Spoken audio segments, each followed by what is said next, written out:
নমস্কাৰ, স্বাগতম জনাইছোঁ আমাৰ ইউটিউব চেনেলৰ অন্য এটা ভিডিঅ'ৰ মাজলৈ। এই ভিডিঅ'টো এটা বিশেষ টপিকৰ ওপৰত হ'বলৈ গৈ আছে আৰু সেয়া হৈছে ইতিমধ্যে কালি হিমন্ত বিশ্ব শৰ্মা ডাঙৰীয়াই যি মেট্ৰিকৰ ৰিজাল্ট, সেই ৰিজাল্টৰ সম্পৰ্কে এটা নতুন আপডেট তেওঁ দাঙি ধৰিছে।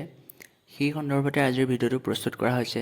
যদিহে তোমালোকে পোনপ্ৰথমবাৰৰ বাবে আমাৰ চেনেলটো ভিজিট কৰিছা, প্লিজ চেনেলটো ছাবস্ক্ৰাইব কৰি ল'বা, লগতে ন'টিফিকেশ্যন বেলটো অলত ক্লিক কৰি ল'বা, যাতে ভৱিষ্যতে আমি যিকোনো ধৰণৰ আপডেট দিলে অতি সোনকালে তোমালোকে পাব পাৰা।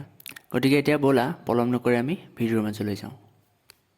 পোনপ্ৰথমে ছাত্ৰ ছাত্ৰীসকল যিহেতু এতিয়া কনফিউজন আছিলে যে তেওঁলোকৰ ৰিজাল্ট কেতিয়াকৈ ঘোষণা কৰা হ'ব বা বিহুৰ আগতীয়াকৈ ঘোষণা কৰা হ'ব নেকি বা বিহুৰ পিছত ঘোষণা কৰা হ'ব নেকি, বহুতো ছাত্ৰ ছাত্ৰীয়ে আমাক কমেণ্ট যোগে সুধি আছিলে। এতিয়া তেওঁলোকৰ কনফিউজনটো ক্লিয়াৰ হৈছে, কিয়নো কালি মুখ্যমন্ত্ৰী ডাঙৰীয়াই ইতিমধ্যে ঘোষণা কৰিছে যে এপ্ৰিলৰ 19, 20 বা 21 তাৰিখৰ ভিতৰতে, এই 3টা তাৰিখৰ ভিতৰতে মেট্ৰিকৰ ৰিজাল্টসমূহ ঘোষণা কৰিব বুলি তেওঁ ইতিমধ্যে কৈছে। এতিয়া বহুতো ছাত্ৰ ছাত্ৰীৰ কনফিউজনসমূহ ক্লিয়াৰ হৈছে। যিহেতু বহুতো ছাত্ৰ ছাত্ৰীয়ে আমাক সুধি আছিলে, এতিয়া তোমালোকক জনাব বিচাৰোঁ যে তোমালোকৰ যি ৰিজাল্ট, সেই ৰিজাল্ট বিহুৰ পিছতেই, অৰ্থাৎ যি 19, 20, 21 তাৰিখে দিব বুলি ইতিমধ্যে মুখ্যমন্ত্ৰী ডাঙৰীয়াই কৈছে।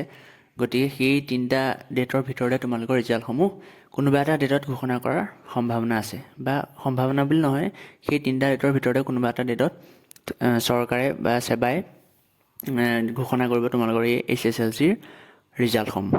গতিকে এই নতুন আপডেটটো দিবলৈ তোমালোকৰ আজি ভিডিঅ' প্ৰস্তুত কৰিছিলোঁ। গতিকে যিসকলে, পুনৰবাৰ কৈছোঁ, যিসকলে আমাৰ চেনেলটো ছাবস্ক্ৰাইব কৰা নাই, প্লিজ ছাবস্ক্ৰাইব কৰি ল'বা। আৰু যদি ভিডিঅ'টো ভাল লাগিছে তেনেহ'লে শেষলৈকে চোৱাৰ বাবে ধন্যবাদ থাকিলে। লগতে ভিডিঅ'টো এটা লাইক কৰি দিবা আৰু এটা ধুনীয়াকৈ কমেণ্ট কৰি দিবা, যাতে আমি সেই তোমালোকৰ কমেণ্টসমূহৰ দ্বাৰা আমি উৎসাহিত হ'ব পাৰোঁ। গতিকে পুনৰ এটা নতুন ভিডিঅ'ৰ সৈতে লগ পাম। আজিলৈ ইমানতে সামৰিছোঁ। ধন্যবাদ। জয় অসম।